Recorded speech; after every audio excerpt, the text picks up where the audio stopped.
Do you travel a lot? I do. So I just want to give you a couple of quick tips when you're traveling by air.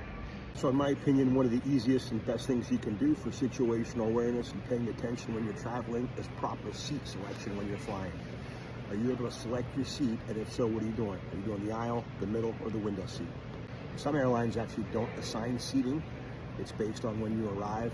So here's a little tip I do for those. I show up, and oftentimes they'll say because of the crowd on the flight, they're looking for volunteers to check in their bag.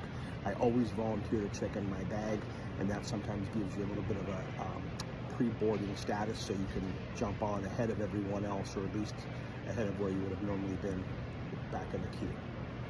When you're traveling, I'm not saying don't use earbuds, but try to only use one so you can still kind of hear what's going on around you. Keep your situational awareness up.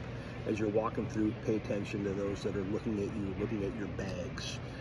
People are not target locked on people these days unless there's usually a reason. So if you see someone mad dogging you or someone paying attention, make sure you kind of pay attention back. We're not going to challenge and confront them, but we want to acknowledge and be aware of our surroundings. I'm Mike. I teach safety and defense tactics. I just want to give you a couple tips to help you get through the day. First and foremost, give yourself plenty of time.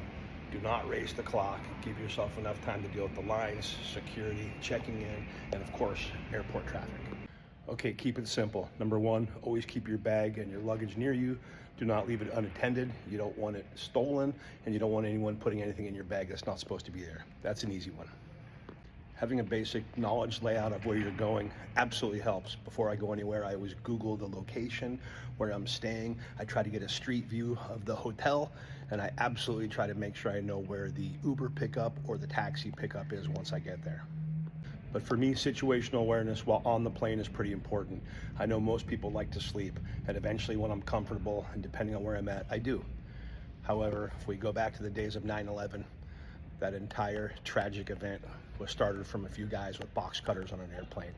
So at the end of the day, pay attention, do the right thing, and always maintain your situational awareness and watch your surroundings. All right, let's talk a quick second about seat selection.